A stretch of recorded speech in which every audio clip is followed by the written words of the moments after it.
잠언 10장 22절부터 32절까지 있는 말씀입니다. 찾았으면 한 목소리로 같이 한번 읽겠습니다. 큰 소리로 여러분 한번 읽어주시기 바랍니다. 22절부터 읽습니다. 시작.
옆 사람하고 한번 같이 인사하겠습니다. 만나 뵙게 돼서 반갑습니다. 인사합니다. 다시요. 강건함의 복을 받아 누리시기 바랍니다. 라고 인사합니다. 다시 밝은 모습으로 명절을 잘 보내셨는지요? 하고 물어봅니다. 감사드려요. 아무런 사고 없이 건강한 모습으로 가정으로 교회로 돌아오셔서 감사를 드립니다. 오늘은 본문 말씀을 중심으로 해서 의인의 소망을 주소서 하는 말씀의 제목으로 함께 은혜를 나누려고 합니다. 이 세상을 살아가는 사람들을 보면 하나님께서 여러분과 저에게 소망을 주셨음에도 불구하고 불신앙으로 인해서 그 소망을 확신하지 못하고 살아가는 분들이 있더라는 겁니다. 우리가 소망에 대해서 알고자 한다고 하면 먼저 하나님의 능력을 믿고 기도부터 해야 된다는 거죠.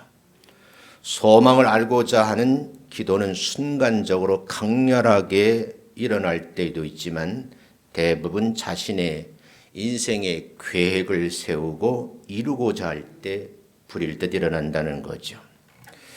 그러나 문제는 어떤 소망이든지 간에 자신의 계획과 노력으로 이룰 수가 없다는 거예요. 그래서 성경은 우리에게 말하지요. 구체적으로 하나님께서는 기도에 요청을 하는데 의인의 소망을 주소서 이렇게 기도를 하라고 그래요. 어쩌면 우리가 죄 사함을 받은 성도로서 2월 첫 주부터 의인의 소망을 나에게도 주소서 하고 기도하면서 출발하는 2월 한 달이 되시기를 주님의 이름으로 축원합니다. 옛 믿음의 조상들, 또 우리 신앙의 선배들, 또 많은 지혜로운 사람들의 얘기를 들어보면 소망을 이루기 위해서 오랜 시간 동안 실천을 해야 된다 이렇게 얘기를 해요. 예를 몇 가지 들겠는데 세계적인 최고의 권위를 가지고 있는 영어 사전을 만든 분이 있어요. 노아 웹스터라는 분인데 이분은 36년 동안 대서양을 오고 다니면서 자료를 많이 수집을 했어요. 그래서 한 권의 책으로 묶었는데 그 웹스터 사전이거든요. 문화민족을 이제 구분하는 데 있어서 첫 번째 기준이 사전의 두께예요. 얼마나 많은 고급 단어를 가지고 있느냐에 따라서 그 나라의 구성원들이 수준이 어느 정도다 하는 것을 알 수가 있어요. 우리나라도 가지고 있는 국어사전이 두꺼워요, 얇아요? 두껍죠, 그죠? 그래서 문화민족이라는 거예요. 저 미개 민족 오지에 가면 자기의 나라의 글자도 없지만 또요, 사전이 없어요. 그만큼 이 사전이 중요하다 하는 거예요. 공화국이라는 책을 집필한 플라톤은요, 맨 처음 시작하는 글을 쓸 때에 그 문장을 여러 번 수정했다 그래요. 그리고 고쳐 쓰기를 반복했다 그래요. 제가 학생들을 가르치면서 논문 지도할 때는 얘기거든요. 서론을 잘 써라 그래요. 이 서론 쓰기가 굉장히 어려워요. 서론 쓰는 그 방법이 있는데 그것도 한번 생각해 봐야 되지 않겠는가라는 생각을 해요. 꺼지지 않는 불꽃이라는 책을 쓴 분인데 우남조신권이라는 그분의 책에 이 내용이 기록이 되어 있더라고요.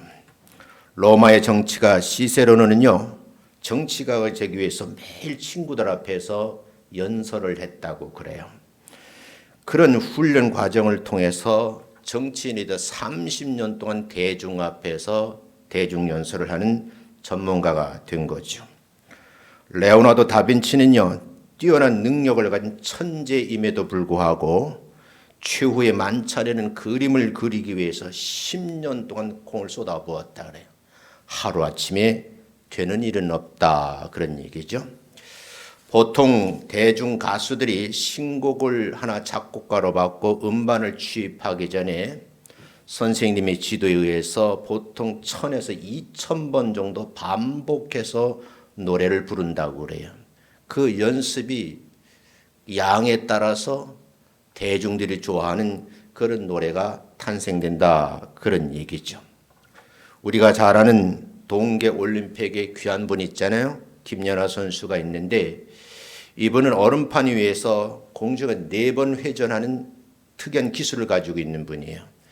4번 회전한 제주를 몸으로 체득하기 위해서 그는 얼음판 위에 3000번 이상의 엉덩방아를 씌웠다 그래요. 그런 세계적인 선수가 하루아침에 만들어지는 것이 아니다 그런 얘기거든요. 내가 6가지 예를 들었는데 뛰어난 재능으로 자신의 소망을 이룬 것으로 알려진 사람들은 결코 어느 날 갑자기 되어진 사건은 한 번도 없다는 거예요. 오랜 기간 동안에 갈고 닦은 실력을 남다르게 뽐내는 데는 그동안에 수고가 있었다 그런 얘기죠. 우리가 믿음 생활을 하면서 하늘에 소망을 세우는데도 저는 여러분과 제가 노력을 해야 된다 이렇게 좀 말씀을 드리고 싶어요.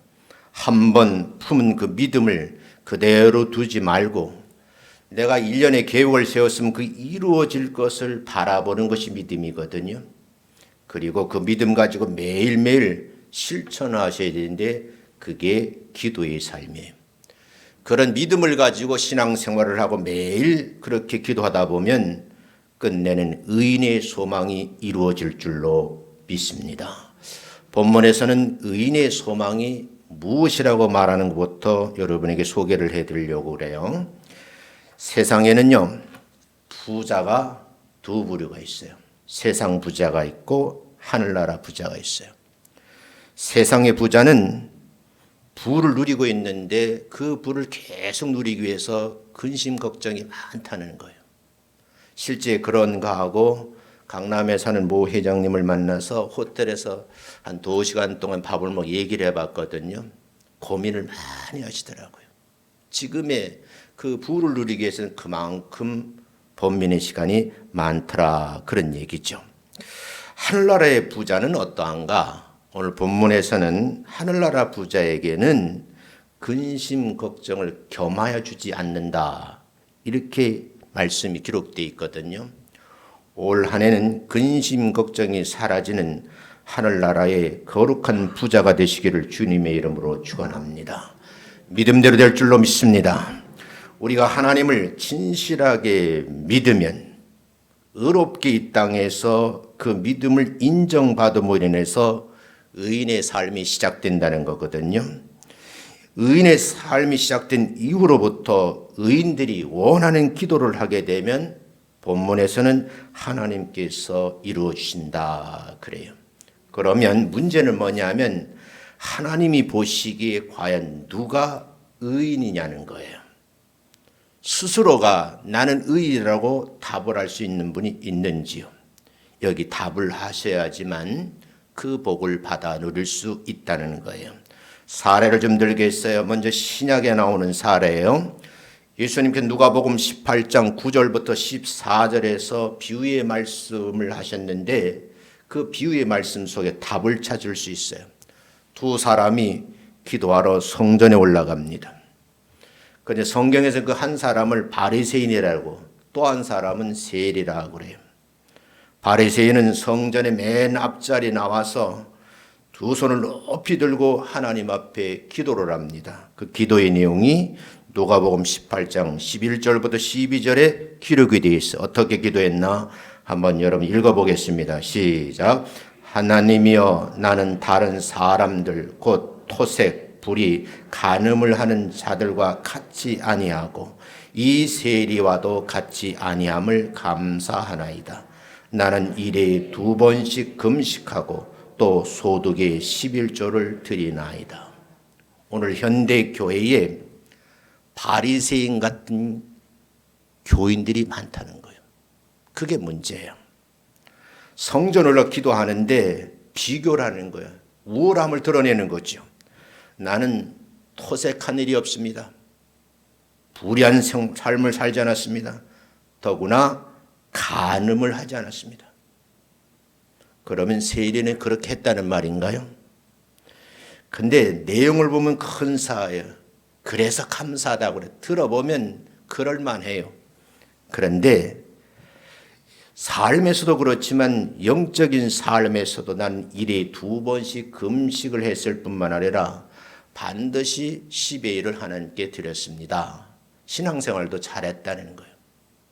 완벽하잖아요. 근데 이런 자를 칭찬했을까요? 세리는 같이 성전에 올라 기도하는데 눈을 들어 하늘을 우러러 볼 수가 없는 거예요.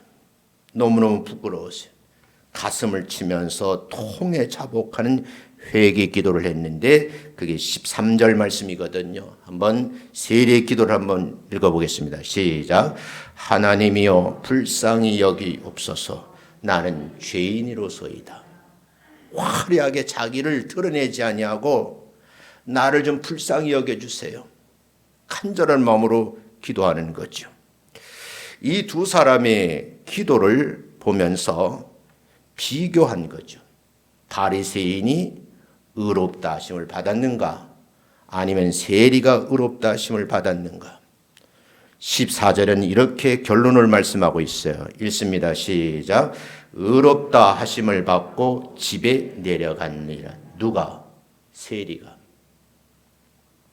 오늘 주일 은혜의 말씀을 드리면서 그렇구나.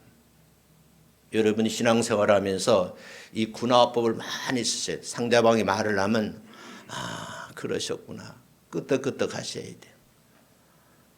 바리새인처럼 빈정거리면서 너는 신앙생활 그 정도밖에 안 돼? 왜 삶의 모습이 그 모양이야? 야단치고 비아냥거리는 것이 아니라 상대방의 말을 듣고 그렇게 참 마음이 아프셨군요. 참 힘드셨겠어요. 여러분, 빈말이라도 상처를 준 말을 하지 말라, 그런 말이거든요. 여러분, 우리가 보면 의인으로 칭함을 받기 부족한 사람에 대해서 소개를 하면 일단 말투를 보면 남을 얕잡아 보는 사람이 있어요. 깔고 내려가는 거죠. 그러면 그 사람은 의롭다고 하나님 앞에 칭함을 받을 수가 없다는 거예요. 자기 자신을 의롭다고 자화자찬하는 분이 있어요. 다른 사람의 불의를 판단할 겨를이 없고 오직 자신에 대해서만 나는 죄인입니다. 나를 불쌍히 여겨주세요.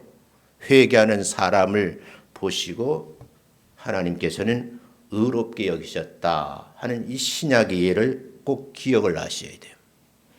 구약의 사례를 하나 더 들겠어요. 욥이라는 인물이거든요. 세상에서 가장 큰 고통을 경험한 대표적인 인물이에요. 원래는 잘 사는 사람이었었거든요. 부자예요. 가정도 얼마나 다복하게 이끌었는지 몰라요. 재산이 많고 종들이 많죠. 그런데 문제는 하루아침에 모든 것이 자기 눈앞에서 사라지는 경험을 하게 되는 거죠. 순식간에 일평생 모아놓은 재산이 다 사라져버리는 거예요. 금쪽 같은 네 새끼인데 그 10남매가 한 자리에서 모두 죽는 겁니다. 몸에 불치병이 생겼어요. 얼마나 힘들었는지 상처투석에 헌닥지가 앉았는데 거기에 기와장을 주워다가 자기 몸을 긁는 모습을 보고 그의 아내가 말을 해요. 그렇게 하나님 믿어도 되겠는가? 죽어버리라는 거죠. 그리고 아내는 가출해 버렸어요. 이웃이 있었어요. 친구들이 있었는데 욥의 친구들조차도 정말 그 안타까운 사연을 보고 현실을 보고 좀 격려해주고 위로해주고 도움을 줬으면 얼마나 좋겠어요. 그런데 한결같이 말씀을 들고 와서 비난하고 믿어주지 않는 거죠. 욥에게 남은 것이 있다건 목숨 하나 남아있고 하나님을 믿는 믿음 하나 남아있는 거예요. 어떤 고난에서도 하나님이 실수하지 않은 것이 있는데 하나님을 원망하지 않았다는 거예요. 제가 목사가 돼서 교회에 멀면서 많은 성도들을 봤어요. 부교육자에서는 대형교회에서 제가 있어봤잖아요. 많은 사람을 만나봤어요. 근데 두 가지를 나눠주더라고요. 항상 똑같은 문제인데 원망 불평하는 사람, 이 습관이 되어 있는 사람이 있고 어려움이 있어도 순간순간을 이기기 위해서 몸부림치는 성도들이 있더라고요. 세월이 많이 흘러가서 나중에 그분들의 삶을 나도 모르게 보게 됐어요. 젊은 시절부터 입가에 원망 불평 많이 하는 사람, 나이 들어서도 그렇게 살더라고요. 똑같은 상황인데 그 상황을 잘 이겨내고 기도하면서 견딘 사람은 제 나이 또래에 다 한자리에 서 있어서 자기 역할들을 잘 하더라는 거죠. 누구에서 배웠느냐? 욥에게서 배웠다는 거예요. 욥은 어떤 순간에서도 원망하고 불평하지 않고 이 믿음을 지켰다는 거거든요. 그런데 여러분, 세월이 많이 흘렀는데 하나님께서 한마디로 정리를 욥을 의인이라고 하세요. 욥은 최악의 순간에서도 믿음을 포기하지 아니하고 그 많은 고통을 당한 후에 시련에서 벗어나서 회복되는 역사인데 갑절의 은혜를 받지요. 육신의 질병이 고침을 받아요. 잃어버린 재산을 회복하게 됩니다. 그리고 마침내 새 아내를 맞이해서 10남매를 두는 그런 내용이 욥기서에 기록이 되어 있어요. 우리가 소망을 이라는 말을 쓰면서 의인의 소망을 내게 달라고 기도하는 분들은 욥과 같이 회복되는 복이 임할 줄로 믿습니다. 의인의 삶을 사는 분들은 어떻게 사는가? 줄이면 6가지예요. 첫 번째는 살아계신 하나님과 예수를 믿는 이 믿음이에요. 이게 제일 중요해요. 내가 하나님 믿는데 그 하나님 죽은 하나님이 아니고 살아계신 하나님, 나의 삶에 개입을 하시는 거예요. 그걸 반드시 믿는 거죠. 예수 믿기 때문에 나는 천국 간다는 구원관이 분명하신 분. 두 번째는 주님과 주님의 몸된 교회를 위해 섬기는 삶이에요. 여러분, 교회가 얼마나 중요한지요. 영상으로 예배를 드리는 분들 있지만 제가 영상 예배를 들어보니까 그렇게 은혜가 안 되더라고요. 그래도 이렇게 공간 속에 와서 다 함께 서로 교류를 하면서 찬송을 부르며 함께 더불어 예배를 할 때 은혜가 넘치잖아요. 이 모든 모습이요, 교회를 섬기는 거예요. 작은 일, 큰 일 할 것 없이 다 교회를 섬기는 주인공들 되시기를 주의 이름으로 축원합니다. 지난주 일부 예배를 드리는데 참 힘이 안 나더라고요. 왜냐하니까 장로님이 안 계시는 딱 한 분, 반주자 한 분 없는데도 그 참 예배 드리기 힘들더만요. 제 감사했어요. 하나님, 우리 교회는 반주자가 여러 분 있어가지고 오르간 반주하는 분도 계시고 피아노 치는 분도 계시고 또 뭐 키보드 치는 분도 얼마나 감사해요. 여러분, 목사에게만 고마운 게 아니라 예배 역할을 하시는 모든 분들에게, 예배의 사명자에게 감사할 줄 아는 여러분 되시기를 주님의 이름으로 축원합니다. 세 번째는 우상을 섬기지 말라는 거예요. 우상을 버리라는 거죠. 그리고 네 번째는 주의를 거룩하게 지키라는 거예요.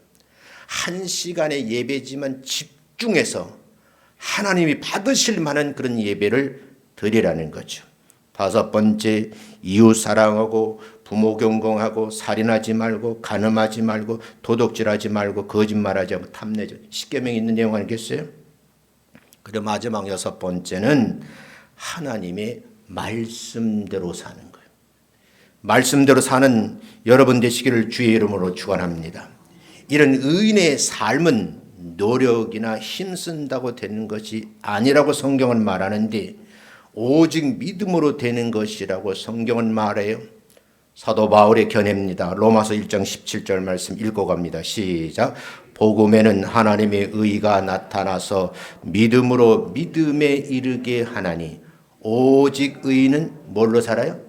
믿음으로 말미암아 살리라. 세상 건 너무 부러워하지 마세요. 내가 의인의 삶을 살기 위해서 세상에 무력에 물들지 않고 온갖 냄새나는 일에 참가하지 아니하고 이 시간 교회당에 나와서 예배를 드릴 수 있는 것이 바로 큰 복받은 증거인 줄로 믿습니다. 두 번째는 의인이 누리는 복이 있다고 성경은 말해요. 의인 누리는 복, 그게 뭘까? 첫 번째가 장수의 복이에요. 믿음으로 살아서 하나님의 의를 이루어 의인된 사람에게 주어지는 복인데 그 복이 장수의 복이라고 그러거든요. 나이가 많으신 분이나 오랫동안 병으로 고생하신 분들이 껄핏하남 하는 말, 이제 죽어야지. 근데 진짜 죽겠다는 것이 아니고 고쳐서 더 오래 살고 싶다, 그런 뜻이에요. 심리학자는 말을 하거든요. 자살하는 사람은 삶에 대한 지나친 욕망이 역으로 투영된 것이다, 이렇게 말을 해요. 너무 삶의 욕구 강한 거예요. 현실이 이루어지지 않으니까 극단적인 방법을 선택한다는 말이죠. 사람은 누구나 살고 싶거든요. 오래 살고 싶고 죽어서 영원히 사는 방법을 선택을 하셔야 돼요. 그러려고 하면 예수 믿어야 영생복락을 누리게 될 줄로 믿습니다. 누가 오래 사느냐? 오늘 성경 본문 28절을 보면 이렇게 기록이 되어 있어요. 한번 읽어봅니다. 시작. 여호와를 경외하면 장수하느니라. 그러나 악인의 연세는 짧아지느니라. 여러분, 여호와를 늘 경외하는 마음으로 살아가는 진실한 성도가 되시기를 주의 이름으로 축원합니다. 여기서 장수라는 말이 두 가지 의미가 있는데, 하나는 육신의 생명이 하나님께서 허락하신 선수를 다 누리는 걸 말해요. 인생의 삶에는 하나님께 삶을 예정해 놓으셨거든요. 제가 시골에 있을 때 제 어머니가 조금 돈이 생기니까 이웃집에 가보니까 큰 시계가 달려있어요. 괴종시계라 그러거든요. 우리 시골 말로는 불알시계라 그래요. 이해되셨어요? 네. 그게 이제 뭐라고 돈 주고 벽에가 차는 거예요. 근데 그게 시간이 되면 종을 치는 거예요. 땡땡하고 치는 거예요. 얼마나 듣기 좋은지 몰라요. 그게 우리 집에 생긴 거예요. 근데 문제는 뭐냐? 어느 날 가다 시계가 안 가더라고요. 그러니까 아들아 부르더라고요. 그 밥을 주라는 거예요. 아니 밥이 사람이 먹지 뭐 시계가 밥을 먹어요? 그 우리가 밥을 주라는 거예요. 그 물어보니까 뭔 연장인데 그걸 가지고 돌려가지고 태압을 감는 거예요. 다 감아 놓으면 그게 풀릴 때까지 시계가 가는 거예요. 지금은 다 전자시계지만 그때 깨달은 게 있어요. 하나님 우리 생에도 한평생 살아갈 수 있도록 에너지 테이프를 감아 놓으신 거예요. 이 점점부터 풀려가는 거예요. 그게 다 끝나면 저 하늘나라 가는 거죠. 그러니까 많은 사람들 가운데 제 몸을 제대로 관리하지 않아서 병들어 빨리 죽거나 죽을 죄를 지어서 사형을 당하거나 교통사고로 생명을 단축하는 경우가 있는데, 이런 경우를 육신의 부모님과 영혼의 하나님께 죄를 짓는 거라 그래요. 그래서 제가 명절이 오면 조금 좀 쳐줘야죠. 왜냐하면 그래서 한 주간 기도하는 거예요. 여러분들이 고향을 다녀오시다가 교통사고 날 수도 있고 가족 간에 불화가 일어날 수도 있고 오늘 내가 기분이 너무너무 좋아요. 한 분도 그런 분 없이 다 예배당에 오셔서 거룩한 예배에 동참해 주셔서 이거 얼마나 감사한 일이에요. 여러분 감사의 내용이 풍성해지시기를 주님의 이름으로 축원합니다. 또 다른 의미의 장수가 있는데 이거를 성경 영원히 사는 것이라는 표현을 썼어요. 사람이 죽으면 육체는 이 땅에 남겨놓고 영혼이 떠나 하늘나라에 올라가서 영생을 누리게 되는 거거든요. 우리 이걸 영생복락이라 해요. 지은 죄를 다 회개하고 용서함 받고 구원의 은총을 보다 누리면서 의인의 반열에 서서 하나님을 섬기며 육신의 생명을 다 누리다가 천국 올라가는 영생의 복을 받아 누리시기를 주의 이름으로 축원합니다. 이게 궁극적인 목적이에요. 장수를 누리는 의인이 갖춰야 할 덕목이 있다. 오늘 본문에서는 그 내용을 소개를 하고 있어요. 근데 여기 이제 31절부터 32절에 소개되어 있는 말씀인데 같이 한번 읽어보고 말씀을 나누겠어요. 시작. 의인의 입은 지혜를 내어도 패역한 혀는 배임을 당할 것이니라. 의인의 입술은 기쁘게 할 것을 알거늘 악인의 입은 패역을 말하느니라. 이걸 줄여 말하면요. 의인의 입과 입술은 지혜를 내어 기쁘게 산다. 기쁘게 한다 그 말은 나 자신도 기쁘고 나 외 다른 사람도 기쁘게 하는 거죠. 여러분 이 명절 기간 동안에 부모님에게 기쁨을 드렸는지 일가 친지들에게 기쁨을 전했는지 좀 어려웠었잖아요.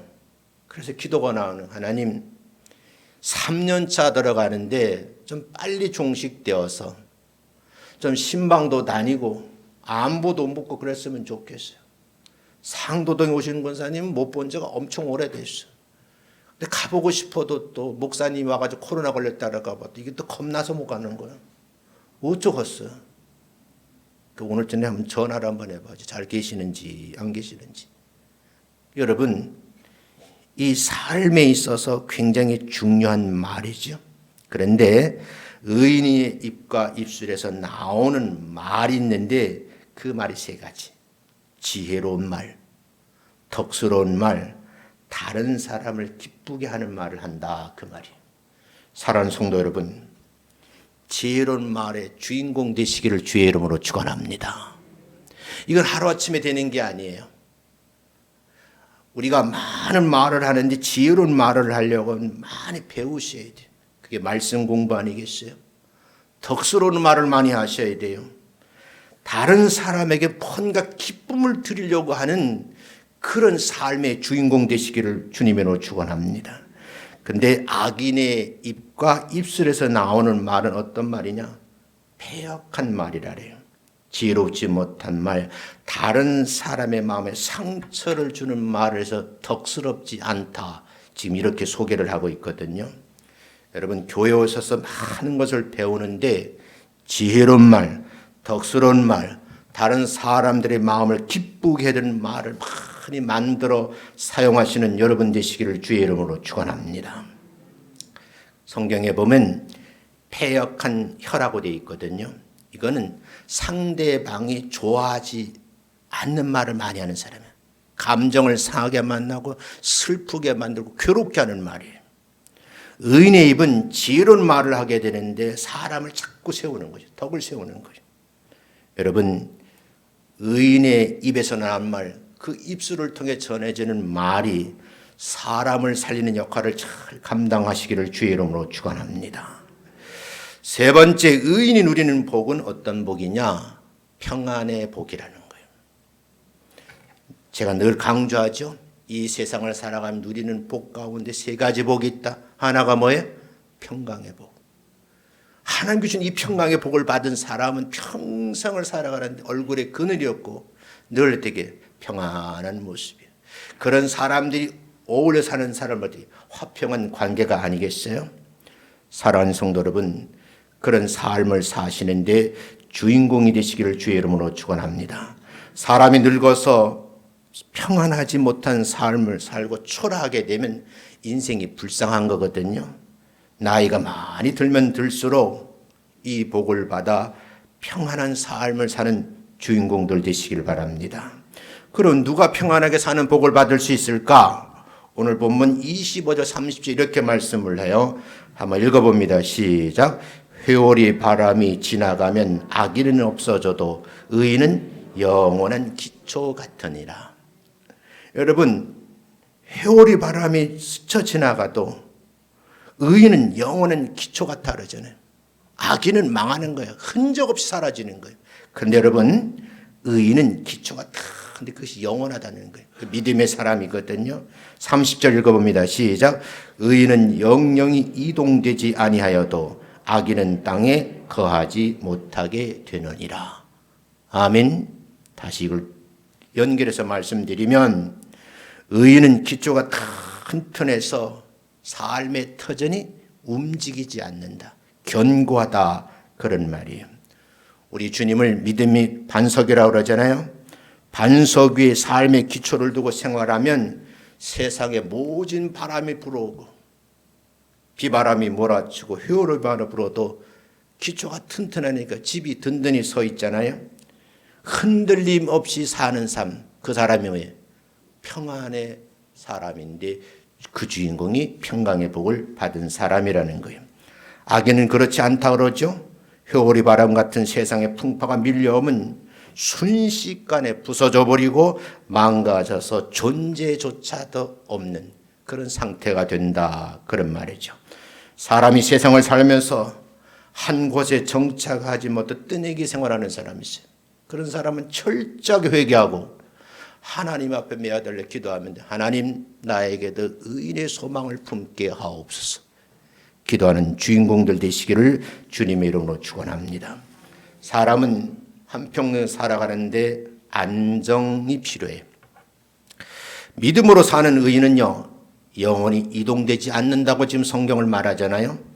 영원한 반석인 주님께서 의인의 삶을 붙잡아 주신다 하는 말씀이 이루어짐이죠.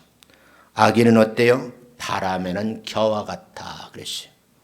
바람에 나는 겨와 같이 정처 없는 삶을 살게 되는데 노래 가사는 참 부평초 같은 인생이라 하더라고요. 들어보면 좋은 말인데 사실은 기초가 튼튼해서 그냥 바람이 휩쓸리는 인생을 말하는 거예요. 물 위에 뜬 풀 같고 바람 부는 대로 물결처럼 떠돌아가는 인생을 살다가 그냥 그렇게 인생을 마치는 거죠. 그런 사람 어떻게 불쌍한 사람이라 그러는 거예요. 그러므로 성도는 세상 끝날까지 의인의 삶을 살기 위해서 오늘 말씀 제목처럼 의인의 소망을 품고 사시는 기도의 주인공들 되시기를 주님의 이름으로 축원합니다. 제가 1월 5주 동안 말씀을 전했거든요. 지난주에는 앞에 오는 소망을 붙들자 하는 말씀을 드렸어요. 어떤 내용인가? 오늘 제목과 같이 의인의 소망을 품으라는 거죠. 의인의 품을 품고 하는 성도는 그 자체가 모습이 평안할 뿐만 아니라 다른 사람이 보기에 참 멋있게 사는 사람이다. 아름답게 사는 사람이다. 그런 얘기를 함께 드리는 거예요. 인생을 아름답게 보람있게 행복하기 위해서 하늘나라에 소망을 두시는 여러분들 되시기를 주님의 이름으로 축원합니다. 지난주 말씀 제목 앞에 제목을 드렸어요. 앞에 있는 소망. 그 소망을 오늘 말씀드렸는데 그 소망이 하나님의 모든 기쁨과 평강을 넘치게 주는 이런 의인의 소망을 품고 2월달 새 출발하시기를 주의 이름으로 축원합니다. 의인의 소망은요, 원하는 부를 누린다는 거예요. 의인의 소망은요, 육신의 영혼이 장수를 한다는 거죠. 의인의 소망은 패역한 말을 버리고 모든 사람들에게서 그 마음의 즐거움을 누리게 하고 본인도 기쁨을 유지하는 삶인데 그 말 자체가 뭐야? 지혜로운 말, 덕스러운 말, 사람을 세우는 말을 하더라 그런 얘기예요. 인생을 살아가면서 부정적인 생각을 많이 하지 마시고 긍정적인 생각을 품고 2월 한 달도 승리하시기를 주님의 이름으로 축원합니다. 의인이 소망을 품고 기도하면 흔들리지 않는다는 거예요. 이동함이 없어요. 남은 여생을 안정된 삶을 살게 된다. 그런 말씀이거든요. 하나님과 하나님 나라의 소망을 두고 살아서 의인의 소망을 모두 이루시는 성도가 되시기를 주님의 이름으로 축원합니다.